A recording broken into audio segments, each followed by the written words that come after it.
Abusadamente. Abusadamente. Bom, bom, bom, bom, bom, bom, bom, bom, bom, bom, bom. কে কে কে ওখানে?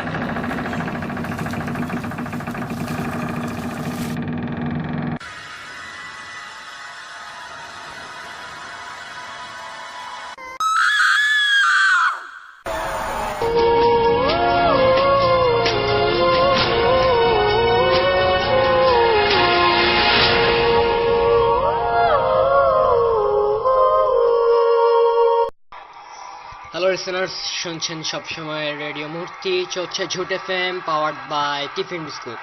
আমি রাসেল রুচির সঙ্গে আমার সঙ্গে রয়েছে মাসুম এবং আজকে অতিথিরা। শুরুতে জানিয়ে দিতে চাই আমাদের সাথে কীভাবে যোগাযোগ করবেন। আমাদের সাথে যোগাযোগ করার জন্য আপনার মোবাইলে মেসেজ অপশনে গিয়ে টাইপ করুন FOORTY এবং পাঠিয়ে দিন 5050 নম্বরে। বেশি কথা না বাড়িয়ে আজকের পরিস্থিতি এবং তার সবকিছু উপলব্ধি করে চলে যাচ্ছে আমাদের প্রথম অতিথির কাছে। আশা করি আজকের ঝুট এফএমটা অনেক জমজমাট হবে। জি, আপনার নামটা প্লিজ। সারোয়ার মুর্শিদ সজীব। জি, আপনি বেশি কথা না বলে আপনার সরাসরি ঘটনায় চলে ভাইয়া, যান। আমি ক্যান্টনমেন্ট থেকে এসেছি। আমি ক্লাস জি। 10 এ পড়ি। জি। তো আসলে পড়ালেখা করি না, আমি পড়ালেখার ভান করি আসলে। তো জি। আম্মু সারাদিনই বকে অনেক, এই পড়ালেখা জি। করে না কেন। আমার ছোট ভাই আছে একটা বড় জি। বোন আছে। বড় বোনটার বিয়ে হয়ে গেছে। ও আচ্ছা, তো ভাই মানে ভাই, আপনার গল্পটা চলে গেলে আমরা একটু খুশি আচ্ছা হইতাম। ভাইয়া, আমি যে স্কুলে পড়ি, ওই স্কুল হচ্ছে ভাইয়া 6 তলা একটা স্কুল। স্কুলটা অনেক বড়। ওইখানে ওটাও একটা ভৌতিক একটা জায়গা। জি। আমার বাসার ছাদটাও অনেক একটা ভৌতিক জায়গা। ওখানে অনেক গাছপালা আছে বড় বড়। 5 তলা বাসা আমার। জি আহ, ভাই, আসলে আপনার গল্পটা রিলেটেড এরকম কিছু না হলে আপনি গল্পে চলে যান। ভাইয়া গল্পটাই ভাই এটা যে একদিন আমার ভাই ছাদে গেছিল, তো ছাদে যায় পড়ে গেছিল, ও অনেক ব্যথা পাইছিল। তো ওটাও একটা ভৌতিক একটা ব্যাপার ছিল। তো ভাই, আপনি আপনার সরাসরি গল্পটা জানতো যেটা আপনি ইমেল করছিলেন ওই গল্পটা পড়েন। ভাইয়া ইমেল তো কি করছি ভুলে গেছি ভাইয়া। এই সিকিউরিটি, এটা নিয়ে যাও তো, এটা নিয়ে যাও। গল্পটা বলি। আচ্ছা ভাই, গল্পটা বলতে দেন। যান, আপনি যান, আপনি আরে যান, একদিন- প্লিজ জায়গা করে দেন। সরি লিসেনার্স, আসলে এরকম কিছু ডিস্টার্ব আমাদের সবসময় হয়। আমরা চলে যাচ্ছি আমাদের পরের অতিথির কাছে। জি, আপনার নামটা প্লিজ। জি, আসসালামু আলাইকুম রাসেল ভাই, আমার নাম পূর্ণ। জি, আপনি কোথা থেকে এসেছেন? ভাই কই থেকে আসছি এটা জানা লাগবে না ভাই। জি, আপনি তাহলে আপনার সরাসরি গল্পে চলে যান। জি ভাই, আসলে ঘটনাটা বেশি কয়েকদিন আগে না, এই গত 2 সপ্তাহ আগের ঘটনা। জি। আমি তখন রাত 11টা বাজে, তখন আমি আমার বাসার ছাদে উঠতেছিলাম। তো ছাদের বিবরণটা আমি দিয়ে আনি। ছাদটা হচ্ছে আমাদের 2500 স্কোয়ার ফিটের, ঠিক আছে, 5 তলা উচ্চা, 2500 স্কোয়ার ফিটের একটা জায়গা। সো আমি রাত্রেবেলা লিফট দিয়ে গেলাম 5 তলায়। 5 তলায় ওঠার পর উঠে দেখি যে সেখানে গেটের মধ্যে তালা লাগানো। তো স্বাভাবিকভাবে আমি চাবি নিয়ে গেছিলাম তালাটা খোলার জন্য। জি। তো চাবি দিয়ে তালাটা খুললাম, তালাটা খুলে আমার পকেটে রাখলাম।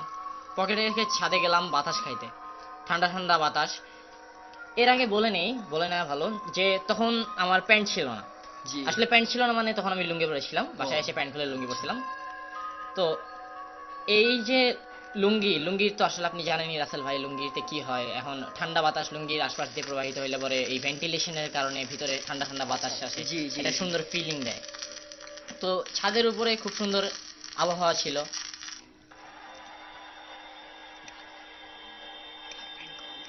তখন তখন তখন দেখি আমার ফোনটা হঠাৎ করে বেজে উঠলো। দেখি আমার গার্লফ্রেন্ড ফোন দিছে। গার্লফ্রেন্ডের সাথে কথা বললাম আমি তখন 5 মিনিটের মতো।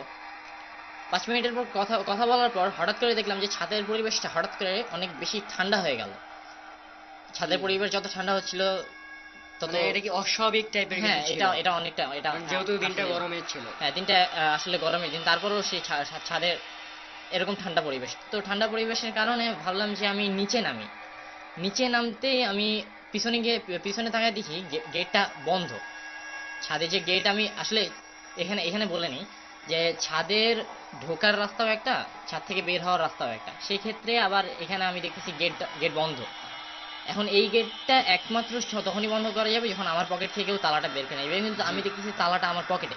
আপনি কি ছাদে কিছু দেখছিলেন, ছায়া বা এরকম কিছু, বা কোনো এমন কোনো অ্যাবনর্মাল অ্যাক্টিভিটি আপনার সাথে হয়েছে যে কারণে আপনি ভয় পাইছেন বা চলে যেতে চাইছেন? জি জি রাসেল ভাই, আমার কাছে মনে হচ্ছিল যে আমার আশপাশ দিয়ে কোনো একটা অশরীরী কোনো কিছু, মানে আশপাশ দিয়ে আমার চলাচল করতেছে। জি। আমি আসলে আসলে একটা মানুষ তো এটা অনুভব করতেই পারে তার আশপাশে যদি কোনো কিছু থাকে। আর এমনিতেই ছাদে তখন ঘুরঘুরা অন্ধকার।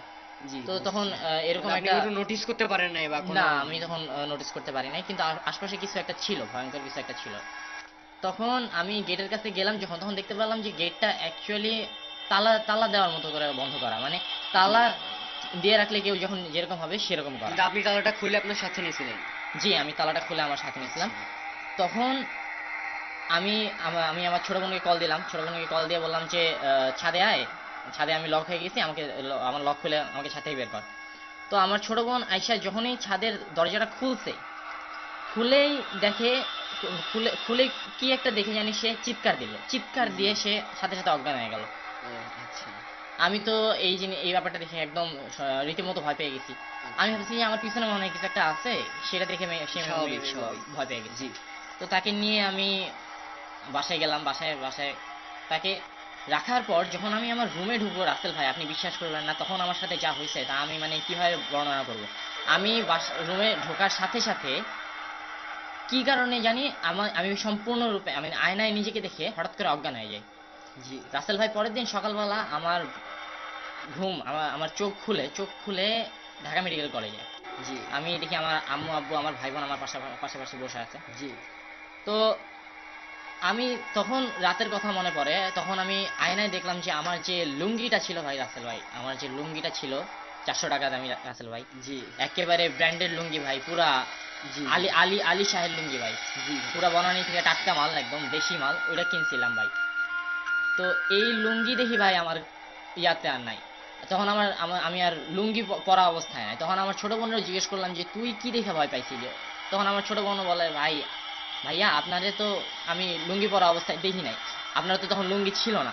জি। এই দেখে সে চিৎকার দিয়ে অজ্ঞান হয়ে বসছে। জি, তো বুঝছি। ভাই বুঝেন তাইলে এটা কত ভয়ঙ্কর একটা বিষয় ভাই। একবার ফিল করেন যে একটা পরন্ত মানুষের একটা লুঙ্গি পরা মানুষের লুঙ্গি খুলে গায়েব হয়ে গেছে ভাই, এর থেকে বড় মিস্ট্রি আর কি হইতে পারে ভাই? জি, এটার আপনাকে অসংখ্য ধন্যবাদ। আমি এখনো পাই নাই ভাই।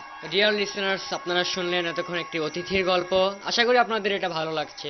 আসলে ভয়, ডর এই সকল বিষয় আপনার নিজের বিষয়, এবং আপনি প্যারানর্মাল কোনো কিছু বিশ্বাস করবেন কি না করবেন এটা আপনার নিজস্ব ব্যাপার।